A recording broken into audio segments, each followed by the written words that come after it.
অভ্রর মা পরমাকে ভোগ রান্নার দায়িত্ব দেয়, কিন্তু তখনই সুদীপা চলে এলে রান্নাঘরে। অভ্রর মা বলে, কোনো চালচুলোহীন মেয়েকে আমি কিছুতেই এই বাড়ির রীতিনীতিতে হাত দিতে দেব না। এরপর সুদীপা ওখান থেকে চলে যায়। পরমা মনে মনে ভাবে, আমি তো এসব কিছুই পারি না, তাহলে আমি কিভাবে ভোগ রান্না করব। এরপর সে ভোগটা পুড়িয়ে ফেলে। এদিকে সুদীপা বাইরে থেকে সমস্ত কিছু দেখছে। পরমা ওখান থেকে বেরিয়ে যেতেই সুদীপা এসে রান্নাটা আবার ঠিক করে। তখনই আদিত্য চলে আসে। আদিত্য সুদীপাকে দেখে অবাক হয়ে যায়। সুদীপা বুঝতে পারে আদিত্য হয়তো পরমার সাথে দেখা করতে এসেছে। তাই সুদীপা বলে, আপনি ভোগ রান্না হয়েছে কিনা এটা দেখতে এসেছেন? ঠিক আছে, ভোগ রান্না হয়ে গেছে, আপনি নিয়ে যান।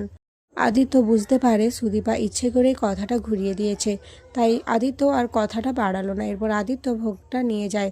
এদিকে পরমা দেখে ভোগটা সম্পূর্ণরূপে ঠিক রয়েছে, আর সে তো পোড়া ভোগ রান্না করেছিল। তাই পরমা বড়মাকে বলে সে এই ভোগ রান্না করেনি, এই ভোগ অন্য কেউ রান্না করেছে। সুদীপা বলে, হ্যাঁ, আমি এই ভোগটা রান্না করেছি। তখন অভ্রর মা বলে, তুমি কেন রান্না করেছো? আমি তো বলেছিলাম যে তুমি রান্না করবে না, তাহলে তুমি কেন রান্না করেছো? সুদীপা বলে, তাহলে কি করতাম? ঠাকুরকে কি পোড়া ভোগ নিবেদন করতাম? দেখুন, আমি জানি আমার অধিকার ঠিক কতটা, তাই আপনি এসব নিয়ে ভাববেন না। আমি আপনার কথার খেলাপ করছি না, কিন্তু এখানে মা দুর্গাকে যদি এভাবে পোড়া ভোগ নিবেদন করা হতো, সেটা কি ভালো হতো? অভ্রর মা বলে, আমি তোমার থেকে কিছু শিখতে আসবো না, এই বাড়ির নিয়মকানুন তুমি আমাকে শেখাতে আসবে না। সুদীপার পিসি সুদীপার হয়ে কথা বলতে গেলে অভ্রর মা তাকে খুব অপমান করে। সুদীপা বলে, দেখুন, আপনি যা কিছু আমাকে বলার বলুন, কিন্তু আমার পিসিকে কিছু বলবেন না। অভ্রর মা বলে, সেটা তো তোমার নিজের রক্তের পিসি নয়, তাই না? যাকে তাকে পিসি, মা, বোন, ভাই, দাদা বানিয়ে নিলেই হয় নাকি? রক্তের সম্পর্ক বলেও একটা ব্যাপার থাকে। এরপর সুদীপা বলে, বেশ ঠিক আছে, আমি চুপ করেই গেলাম, কিন্তু আপনি এভাবে আর সিন ক্রিয়েট করবেন না। এরপর বড়মা পরমাকে বলে সে যেন খাওয়ার পরিবেশন করে। আদিত্য বলে, শুধু পরমা কেন করবে, সুদীপাই করুক না। তখন বড়মা বলে, কেন রে আদিত্য, তোকে আবার এত কথা বলতে হবে কেন ওর হয়ে? তোর বউ এমনিতেই যা মুখ চোরা, সে ঠিক নিজেরটা নিজে বলতে পারবে।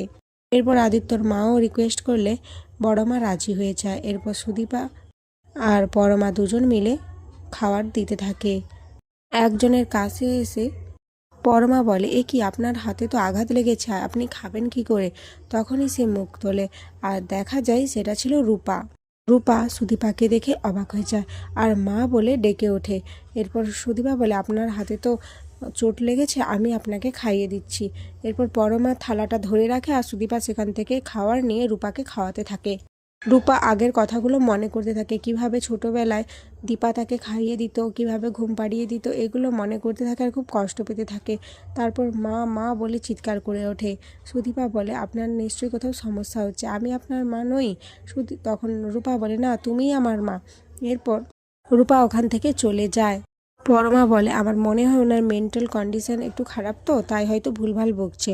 সুদীপা বলে, হ্যাঁ, আমারও মনে হয় হয়তো তাই। এদিকে রূপা রাস্তায় এসে দীপার সাথে কাটানো মুহূর্তগুলো মনে করতে থাকে, আর এখানেই আজকের পর্ব শেষ হয়ে যায়।